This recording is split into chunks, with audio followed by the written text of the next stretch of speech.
ହଁ 25,000 पर 25 ଖର୍ଚ୍ଚ ହବ। କେତେ? 25 25,000? ହୁଁ ରେଜିଷ୍ଟ୍ରି ଖର୍ଚ୍ଚ ଆସିକି ହେଇଯିବ 12,000 ପାଖାପାଖି ସେ 14,000 ଟଙ୍କା ହଉଛି ପ୍ଲଟିଂ। ବୋଲେ ରେଜିଷ୍ଟ୍ରି ଖର୍ଚ୍ଚ 12,000?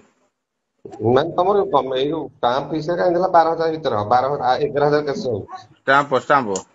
ହଁ ଷ୍ଟାମ୍ପ ଫିସ୍ ସେଇ ଆଚ୍ଛା। ଆଉ ପ୍ଲଟିଂ ଟା ହେଲା 14। ବୋଲେ ପ୍ଲଟିଂ ରେ ଏତେ ପଇସା ଖର୍ଚ୍ଚ ହଉଛି? ପ୍ଲଟିଂ ଟା ଡିପୋଜିଟ୍ ପଇସା ନଉଛନ୍ତି ରେରା ପଇସା ନଉଛନ୍ତି ପଇସା। ଯଦି ରେରାର ପରିମିଶନ ଆମେ ଆଣିବା ତାହେଲେ ନଉନାହାନ୍ତି ରେରା ଏମିତି ଡିପୋଜିଟ୍ କରୁଛନ୍ତି ଆଉ। ବୋଲେ ରେରା ପରମିଶନ ଆଣିଲେ ଯାଇକି କମିବ? ରେରାର ପଇସା ରେରାକୁ ଯଦି ଆମେ ପରିମିଶନ ଆଣିବା ରେଜିଷ୍ଟ୍ରି ପାଇଁ ଗୋଟେ ପ୍ଲଟିଂ ଯଦି ବାରମ୍ବାର ରେଜିଷ୍ଟ୍ରି ହଉଛି ତାହେଲେ ଏମାନେ ଟଙ୍କାଟେ ନେବେନି। କହିଲେ ଆଚ୍ଛା। ଇଏ ନେଇ କୋଉ ହେଡରେ ଗୋଟେ ଡିପୋଜିଟ୍ କରୁଛନ୍ତି କଣ କରୁଛନ୍ତି ଆଉ। ବୋଲେ ଏକ୍ସଟ୍ରା 14,000 ଦବାକୁ ପଡିବ? ହଁ। ଏତେ ପଇସା କଣ? ଏଇଟା କଣ ଲିଗାଲି ନା ନାଇଁ ଇଲିଗାଲି ନାଇଁ ଅଫିସରେ ନବା ପାଇଁକା? ଆକ୍ଚୁଆଲି ନୁହଁ ଅଫିସ ନୁହଁ ନହେଲେ ତ ରେଜିଷ୍ଟ୍ରି ହଉନି ସମସ୍ତେ ସମସ୍ତେ ମ ବସ ଭାଇ ଘର ଯିଏ ରେଜିଷ୍ଟ୍ରି କରୁଛନ୍ତି ସମସ୍ତେ ଆଗ। ବୋଲେ ସବରେଜିଷ୍ଟ୍ରାର କେତେ ନେବେ ଏଥିରୁ ମୋ କହିବା କଥା? ତାଙ୍କ ଦିଆ ସେଇ ପଇସା ଦିଆ ହଉଛି ତାଙ୍କୁ 14,000 11,700। ବୋଲେ କେବଳ ସବରେଜିଷ୍ଟ୍ରାର 11,700 ନେବେ? ନାଇଁ 11,000 କହୁଛୁ କଣ ଯଦି ସିଙ୍ଗଲ ପ୍ଲଟ ହେଇଥାନ୍ତା? ଆଁ ସିଙ୍ଗଲ ପ୍ଲଟ ହେଇଥିଲେ?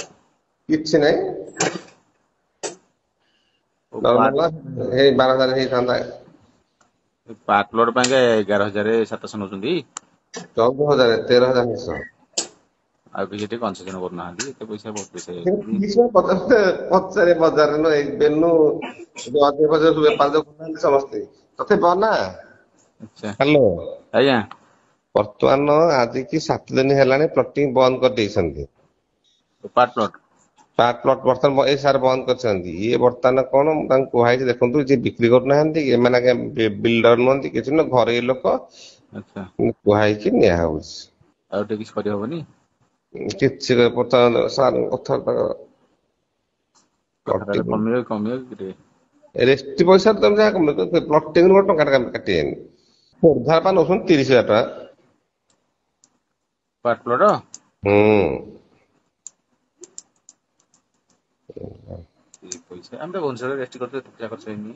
ହଉ ମୁଁ ତାଙ୍କୁ ତାହେଲେ ଜଣଉଛି ଆଉ ଟିକେ କଣ କର। ଏଥିରୁ ଇସିରେ 15 କି 16 ଟ୍ରାଞ୍ଜାକ୍ସନ। ଆଚ୍ଛା।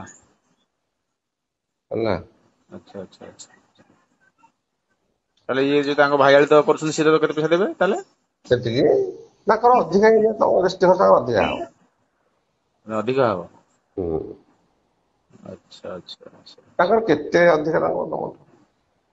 ହୁଁ ନାଇଁ ପାର୍ଟ ପ୍ଲଟ ଯୋଉ 14,000 ସେତିକି ସେଇଟା ସମାନେ ବାକି ହଁ ଏଇଟା ହଁ ମାନେ ଇଏ ନୁହଁ ସେ ଯେତେକ ପ୍ଲଟିଂ ସମସ୍ତଙ୍କ ଫିକ୍ସ ସେତିକି। ଆଚ୍ଛା। ଏଇଠୁ କରୁନାହାନ୍ତି କି ଚରଣ ଅଜୟ ବେନୁ ପ୍ଲଟିଂ ହୁଁ। ସିଏ ବି ସେତିକି ପଇସା ପ୍ରଭାତ କରୁଛି ସିଏ ବି ସେତିକି ପଇସା। ଗୁଣ୍ଡାଳ ସେ ସେତିକି ପ୍ରଭାତ ସେତିକି ସମସ୍ତେ ସେତିକି।